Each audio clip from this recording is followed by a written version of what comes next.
या देवी सर्वभूतेषु शक्तिरूपेण संस्थिता नमस्तस्यै नमस्तस्यै नमस्तस्यै नमो नमः। नमस्कार दोस्तों, मैं हूं ममता तिवारी और आप सभी का स्वागत करती हूं मेरे चैनल ममताज वे में।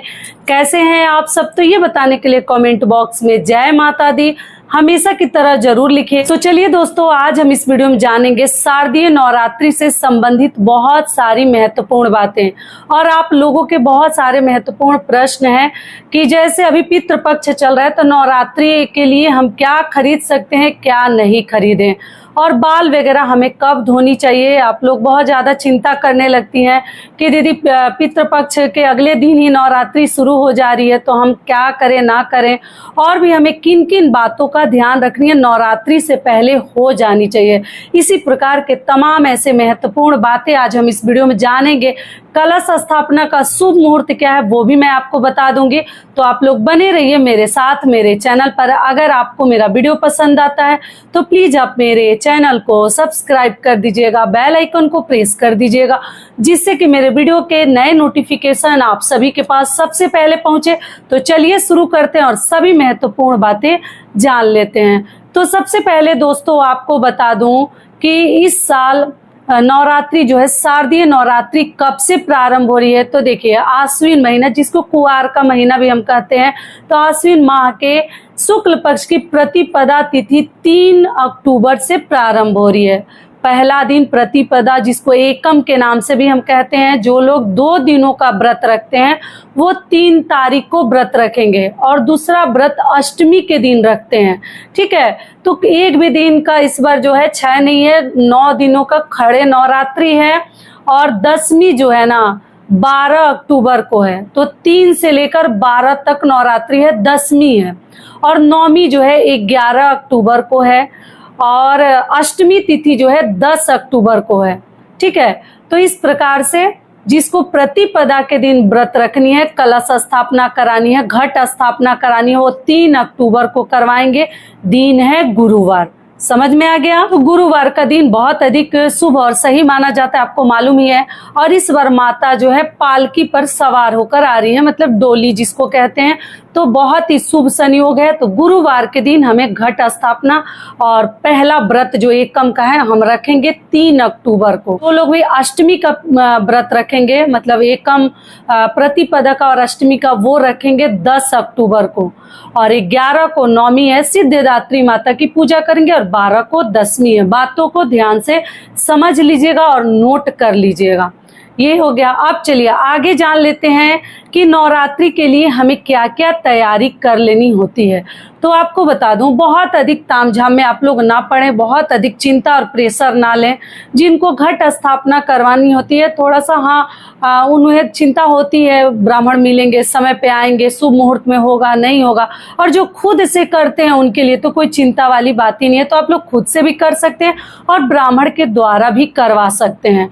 तो 2 तारीख को, 2 अक्टूबर को दिन बुधवार को पितृपक्ष हमारा जो है समाप्त हो जाएगा, और 3 अक्टूबर दिन गुरुवार से प्रतिपदा तिथि प्रारंभ हो जाएगी। तो उसी दिन हमें घट स्थापना करवानी है। तो उसके पहले की तैयारी आपको बता दूं, देखिए बाल वगैरह आप लोग कभी जो है सर्व पितृ अमावस्या के दिन बाल वगैरह मत धोइएगा। पुरुष लोग जो हैं उस दिन अपना जैसे पितृ जिनको नहीं मालूम रहता है वो उस दिन अपने पितरों के लिए तर्पण वगैरह करते हैं, और बाकी जो नियम वगैरह है अमावस्या के दिन लास्ट अंतिम दिन आखिरी दिन कर लेते हैं। और बहुत सारे लोग हेयर कट वगैरह उस दिन करवाते हैं। महिलाएं कोशिश करें कि उस दिन बाल ना धोएं, और हेयर कट तो करवानी ही नहीं है। आप लोग जानते हैं हेयर कट करवाए बिना कहीं हमारा नुकसान नहीं है। जो चलने लायक है उसे हमें चलानी है, और जिसके बिना नहीं चलने लायक है, जो नियम लोग मान ही नहीं पाएंगे, कर ही नहीं पाएंगे, उसको जो है हम करेंगे। ठीक है, लेकिन जो चलने हेयर कट के बिना रह सकते हैं, कोई दिक्कत नहीं है, तो आप लोग मत कीजिएगा।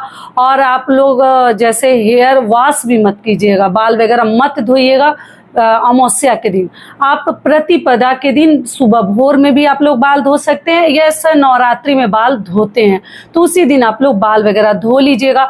और पूरे नवरात्रि कोशिश कीजिएगा, नेल काटते हैं, बहुत सारे लोग तेल वगैरह भी नहीं लगाते हैं, लेकिन दर्दनाशक तेल वगैरह आप लोग लगा सकते हैं। कुछ प्रॉब्लम है, सिर दर्द हो रहा है, बच्चे को लगा सकते हैं।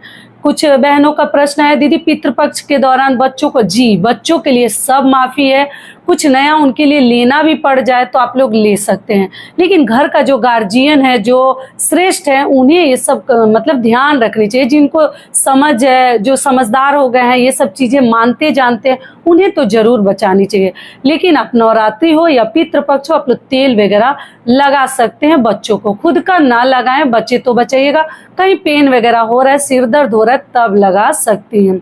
और साबुन और शैम्पू की बात रह गई तो कुछ लोग लगाते हैं और कुछ लोग नहीं लगाते हैं, तो अपना नियम देख लीजिएगा, जिस हिसाब से आपको रहना है रह लीजिएगा। लेकिन इतना लोगों से आजकल के ज़माने में नहीं हो पाता है, फिर भी आप लोग देख लीजिएगा। मैं कभी किसी को मना भी नहीं करूंगी और ना हाँ बोलूंगी, तो लेकिन लोग नहीं लगाते हैं, तो कोशिश करें, हेयर कट तो कभी मत करवाइएगा। तो उसके बाद से हमें क्या करनी है कि माता रानी को बुलाने से पहले तो अपने घर की साफ सफाई अमावस्या के दिन भी आप लोग कर सकते हैं, साफ सफाई कर लीजिए।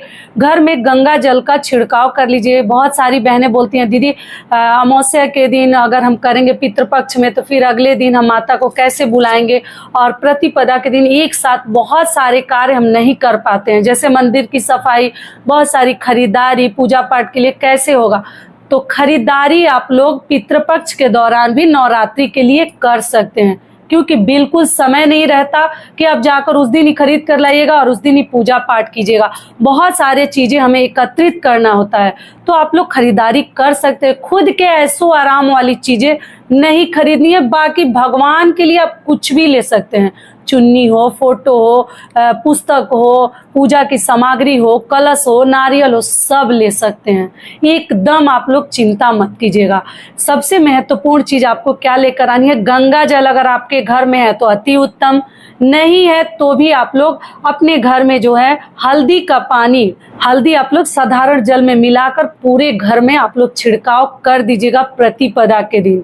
गंगा जल है तो अति उत्तम है। माता को बुलाने से पहले हमें घर का वातावरण शुद्ध कर देना है, क्योंकि पितृपक्ष में ऐसा माना जाता है कि हमारा घर जो है अशुद्ध माना जाता है। तो आपसे साफ सफाई हो पाता है, पर्दा वगैरह धो पाती है तो धो लीजिएगा, दिवाली का भी काम निकल जाएगा। अगर नहीं हो पाता है, तबीयत ठीक नहीं है, तो गंगा जल का छिड़काव कर दीजिएगा। वो भी नहीं है तो हल्दी के पानी का छिड़काव कर दीजिएगा। वो भी नहीं हो सकता तो हवन अपने घर में आप लोग जरूर कर दीजिएगा। हवन और हल्दी का पानी तो हर आदमी कर सकता है, छोटा सा कपूर का भी हवन कर लीजिए, या बड़ा भी हवन एक करके घर को शुद्ध कर लेना है, क्योंकि पितृपक्ष में घर हमारा अशुद्ध हो जाता है। बातों को ध्यान से समझते चलेगा। और मंदिर वगैरह आप लोग पहले ही साफ कर लीजिएगा। अमावस्या के दिन भी कर सकते हैं, या अमावस्या के दिन ही करें तो ज्यादा बेहतर है, पितृपक्ष में ना करें, क्योंकि जाला वगैरह नहीं साफ करते हैं। तो आप लोग देख लीजिएगा। और प्रतिपदा के दिन जितनी चीज सामग्री है पूजा के या मंदिर, सबके ऊपर गंगा जल का छिड़काव करके अपने हर रूम में, कमरे में कर दीजिएगा। आप लोग शुद्ध हो जाइएगा। बाथरूम वगैरह में नहीं करते हैं, छत वगैरह सब जगह करके, और तब माता को हमें बुलानी है, उनका वेलकम करनी है, उनका स्वागत करनी है। तो इस बात का आप लोग ध्यान रखिएगा। ये क्लियर हो गया। अगला कार्य आपको क्या करनी है, अपने घर से जितने भी नॉनवेज वाले बर्तन वगैरह है आप हटा दीजिएगा। उसमें फल फलहार ना बनाए तो अति उत्तम होगा।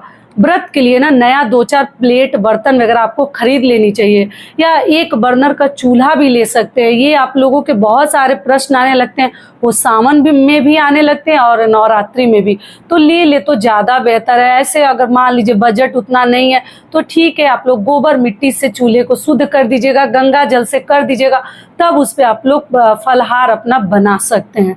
ठीक है।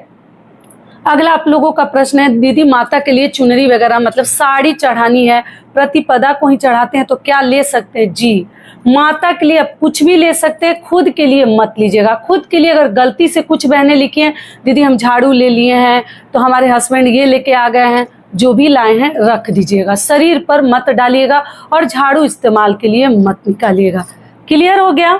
उसके बाद से आप लोग उस दिन तो प्रतिपदा, ऐसे तो अमावस्या के दिन ही जनेऊ वगैरह जिनके हस्बैंड पहनते हैं जनेऊ वगैरह बदल देनी चाहिए। उसको भी पितृपक्ष में जो जनेऊ हम धारण करते हैं वो नहीं रखनी चाहिए। आप लोग याद करवा के बदलवा दीजिएगा। जिनके घर भी जनेऊ पहना जाता है आप लोग बदलवा दीजिएगा, क्योंकि हस्बैंड लोग के ध्यान से निकल जाता है।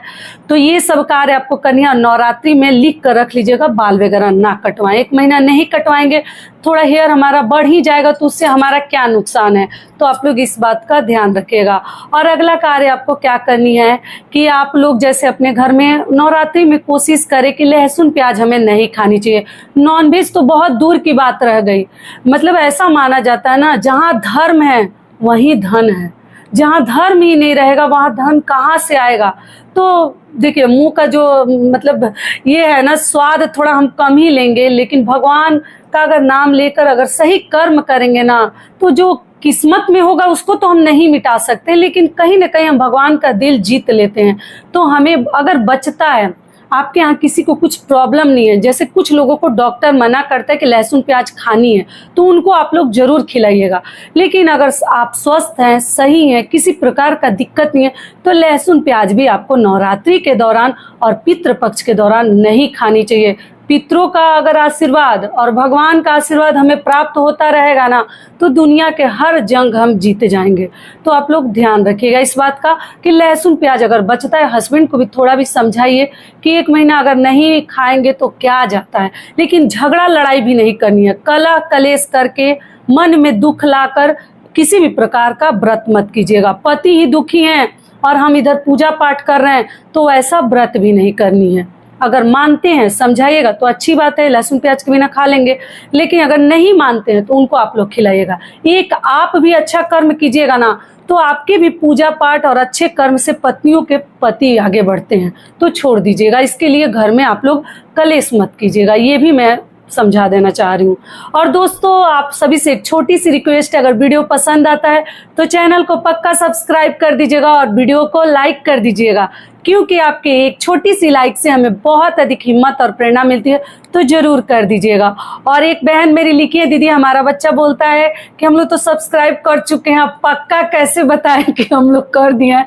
तो ठीक है, अच्छी बात है, आपने कर दिया है। और ऐसे मैं बोलती हूँ, पक्का सबूत दिखाने की जरूरत नहीं है। ऐसे मुझे पता है मेरे सब्सक्राइबर्स बहुत ही अच्छे हैं। तो ये हो गया।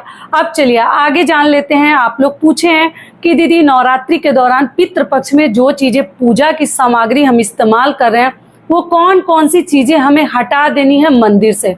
तो बिल्कुल घबराने की जरूरत नहीं है। आप लोग कुछ मत हटाइएगा। पूजा की सामग्री जो है ना अशुद्ध नहीं होती है। आप हर चीजों के ऊपर, सामग्री के ऊपर गंगा जल का छिड़काव कर दीजिएगा। हटाने में आपको क्या हटानी है, अगर आपके घर में प्रसाद है, प्रसाद आपको पितृपक्ष वाले हटा देने चाहिए। उसमें भी जो ड्राई फ्रूट्स वगैरह है ना, वो अशुद्ध नहीं माने जाते। लेकिन जो अनाज वाली चीजें हैं, जैसे बतासा हो गया, लच्छदाना हो गया, इसमें अनाज रहता है, तो ऐसी चीजें, मिश्री भी आप लोग चाहे तो हटा ही दीजिए। तो प्रसाद केवल हटाते हैं, या घर में किसी भी प्रकार का सूतक पातक भी आपको लग जाता है, तो प्रसाद ही अशुद्ध होता है या पितृपक्ष का। लेकिन हर चीज आपको हटाने की जरूरत नहीं। पूजा की सभी सामग्री आप लोग इस्तेमाल कीजिएगा। केवल प्रसाद को हटाकर उसका बर्तन धो दीजिएगा, सीसी बॉटल जो भी रखी है, और फिर नया प्रसाद उसमें माता रानी के लिए भर दीजिएगा। क्लियर हो गया। और फोटो वगैरह खरीदती हैं माता के लिए, मतलब दुर्गा जी का नवरात्रि के लिए, तो आप लोग देखिएगा कि शेर का मुख खुला ना हो। खुला मुख वाला, जब से यूट्यूब पे आई हूँ तब से ये चीज समझा रही हूँ, फिर भी कुछ लोग जो वीडियो नहीं देखते हैं उनका रह ही जाता है। तो खुला मुख वाला शेर घर में रखना शुभ नहीं माना जाता। और जिनका पहले से है वो वहां पर काला टेप, लाल टेप, मतलब कुछ चिपका दीजिएगा कि आपका दर्शन ना हो।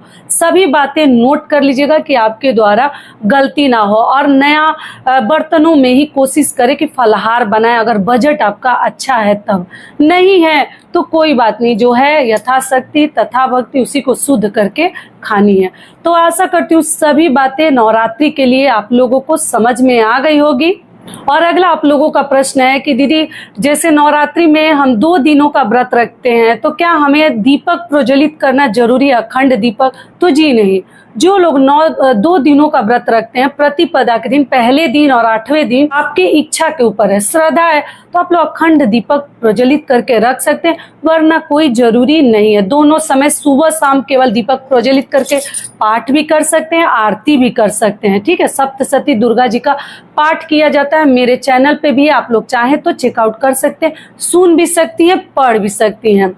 ठीक है, और मान लीजिए जो लोग कलश स्थापना करते हैं, घट स्थापना करते हैं नवरात्रि में, 9 दिनों के लिए माता का आगमन रहता है उनके घर में, उन्हें तो बिना अखंड ज्योति का कभी नहीं रहनी चाहिए। कलश के साथ एकदम कंपलसरी है, अनिवार्य है आपको जैसे दीपक प्रज्वलित करके 24 घंटे के लिए आपको रखनी है। अखंड दीपक आपको 9 दिन जलानी है, इस बात का आप लोग ध्यान रखिएगा। और पहली बार आप लोग नवरात्रि का जो है व्रत शुरू कर सकते हैं, पहली बार आप लोग कलश स्थापना भी कर सकते हैं। इस साल किसी भी प्रकार का अधिक मास मलमास नहीं है, कोई चिंता करने की जरूरत नहीं है। 2 दिन का भी व्रत रख सकते हैं और 9 दिनों का भी रख सकते हैं, जितना सहन होता है उतना ही कीजिएगा। देखा देखी में व्रत नहीं किया जाता है, तबीयत खराब हो जाएगा, तो अपने हेल्थ को ध्यान में रखते हुए किसी भी प्रकार का निर्णय लें। ये क्लियर हो गया। आप केवल कलश रख कर भी पूजा पाठ कर सकते हैं, 9 दिनों का उपवास रखने की कोई जरूरत नहीं है। रहा जाता है तो रखिए, नहीं रहा जाता है तो घट स्थापना करके आप प्रतिदिन जैसे नॉर्मल भोजन कर सकते हैं बिना लहसुन प्याज का, और पूजा पाठ कर सकते हैं। इस विधि से भी कर सकते हैं, 2 दिनों का भी कर सकते हैं और 9 दिनों का भी कर सकते हैं। आगे ऐसे वीडियो डालूंगी और मेरे ओल्ड वीडियोज भी आप लोग चेकआउट कीजिएगा। तो आशा करती हूँ कि सभी बातें अभी आप लोगों के समझ में आ गई होगी। तो चलिए अब आगे जान लेते हैं घट स्थापना का शुभ मुहूर्त क्या है। आपको बता दूं, कलश स्थापना, घट स्थापना का शुभ मुहूर्त है 2024 में 3 अक्टूबर दिन गुरुवार को सुबह में है 6:15 से लेकर 7:21 तक आप लोग घट स्थापना कर सकते हैं। दोपहर में अभिजीत मुहूर्त में अगर जिनको करना है, सुबह 11:46 से लेकर दोपहर 12:33 तक आप लोग घट स्थापना करवा सकते हैं। तो आशा करती हूँ कि सभी बातें अभी आप लोगों के समझ में आ गई होगी। तो ये वीडियो मेरा यहीं तक का था, फिर मिलती हूँ एक नए वीडियो में, तब तक के लिए नमस्कार।